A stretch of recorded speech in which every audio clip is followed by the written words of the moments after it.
distinguished guests, Jamoki Debayo, and ladies and gentlemen.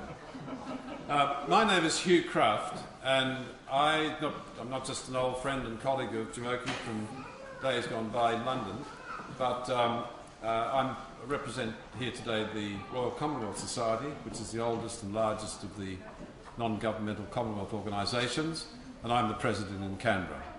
But it's my very great pleasure to welcome you today to this sparkling Australian icon here at Bondi Pavilion. Coming from Canberra, we've got to say things like that. With no beaches of our own. And my wife is a devotee of Bondi Rescue, so I mean, I think it's the lifesavers rather than the action instruments. But look, welcome to you all. But the formal welcome this morning is going to be given to you by Mayor Sally Betts, Mayor of Waverley. So can I introduce Sally Betts? Thank you. Thank you, Hugh. And good afternoon, everybody. And thank you for inviting me to the official launch of the Beaded Links exhibition. I'm just really delighted to be here. And can I say a special welcome to Bondi, to our guests from all the Commonwealth nations participating in this exhibition. I would just like to acknowledge, of course, Your Excellencies, the High Commissioner of Mauritius and Nigeria, and Paul Pearce, the member for Coogee, Ernie Page, the previous member for Coogee, Councillors Joy Clayton, Ingrid Strew, John Wakefield from Waverley, and the Deputy Mayor of City of Sydney, Councillor Philip Black. Thank you so much for joining us today. I would also like to start the proceedings by, of course, acknowledging the Calico clan, who are the traditional owners of our land. I'd also like to pay respect to the elders past and present of the Eora Nation and extend that respect to other Indigenous Australians who are present today. You know, it's interesting that we have the High Commissioner of Mauritius and Nigeria, and I was born in South Africa, so we sort of have that little continent and neighbouring islands covered today. I've been here for 36 years, but in my past I was actually in the tourism industry, so I've been most fortunate that I've been able to travel around the world and see the different things that make a culture of different countries, and to look at the things that sometimes separate nations, and of course the other things that bring nations together. So it's particularly interesting for me today to see how beads are in fact bringing all these wonderful Commonwealth countries together in this wonderful exhibition. And can I please commend Waverley resident, Jamoki Debayo, the curator, for, I could almost say, bringing this wonderful exhibition home in a way. Isn't that right? This is your home, so it's nice of you to share it with us down at Bondi. You know, as you know, beads are particularly important, and they have played an intrinsic part to many tribes, certainly in Africa. And when I grew up, beads were always used to either differentiate tribes or in fact to differentiate social status, because obviously the chiefs in Africa wore different beads to the more common people. But of course nowadays a lot of us look at beads just from a jewellery perspective, particularly in the form of necklaces. And I think so certainly in Waverley Council, amongst the councillors and the directors, because we have a lot of women. We have in fact 9 out of our 12 councillors are women. So we do tend to talk jewellery on the odd occasion and therefore discuss beads. However, of course, over the centuries, beads have been much more than just pieces of jewellery. And they've been part of political history and religious beliefs and symbols of sacred knowledge, with curing powers, in fact, and a badge of wealth. And they've been used for so many different things.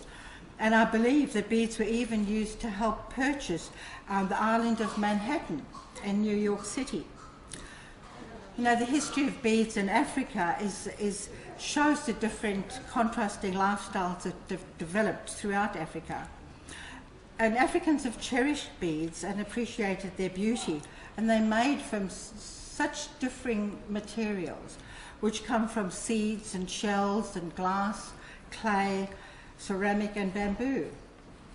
The oldest known bead, I'm told, in Africa is 12,000 years old.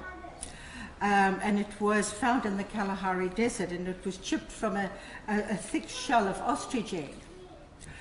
And of course we come down to the small Zulu beads, which are known today as Zulu love letters, and they cover bottles and different instruments. And they also used to reproduce the red AIDS ribbon, which is obviously quite a symbolic symbol today in Africa. Thank you very much for inviting me to open this. I'm really delighted to be here, and welcome everybody. Thank you.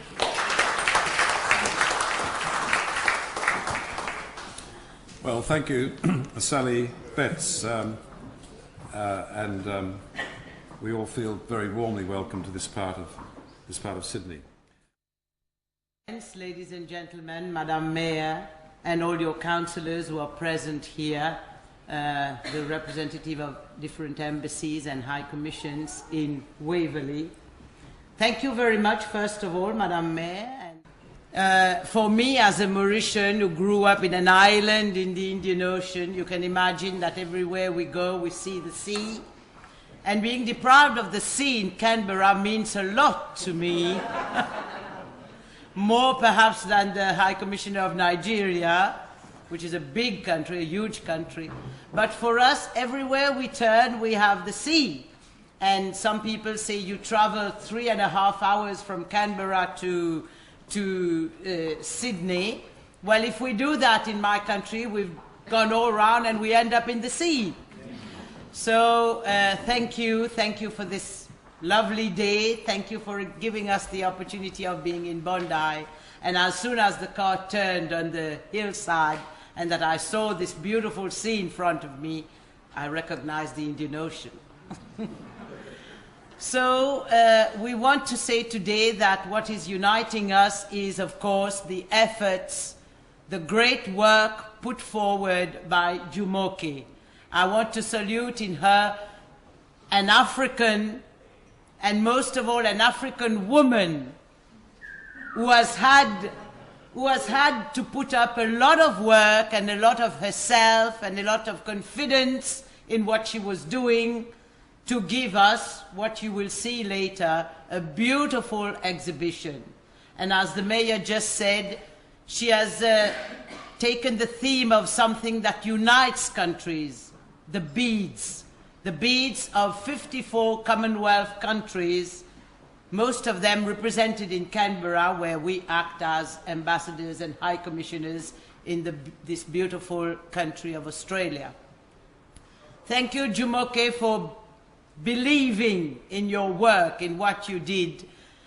I first saw her exhibition when she put it up in the National Museum of Australia in Canberra. And I was amazed.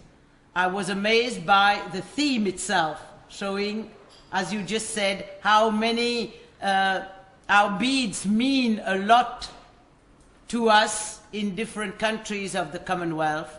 And it is significant that Hugh Kraft, the president of the Royal Commonwealth Society in Canberra, is here as the MC.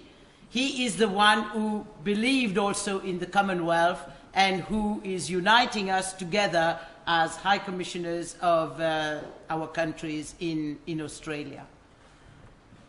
Jumoke did a lot of work, as I said, and she's been able to find the significance of these beads, not only for us women, because they adorn our clothes and our attire, but religious, social, everything that you can see in beads. I am proud to say that there will be some Mauritian beads exhibited in this exhibition. We were able to find some of them from Mauritius, and also some of them coming from corals, from shore beasts, and from other areas that are typical of islands as well. So it is with great pleasure that I, as Dean of the Africa Group, we've been able to come here today together with the High Commissioner from Nigeria, from her country, to pay tribute, to pay homage to Jumoke, to her work, and to the place, to Bondi, who has believed in her and who has trusted her to put up a wonderful exhibition. Thank you very much, ladies and gentlemen, to be present, and I'm very happy to be here. Thank you. Thank you, High Commissioner. And now it's my very great pleasure to introduce to you the High Commissioner for Nigeria, Professor Olu Agbi. Thank you, High Commissioner.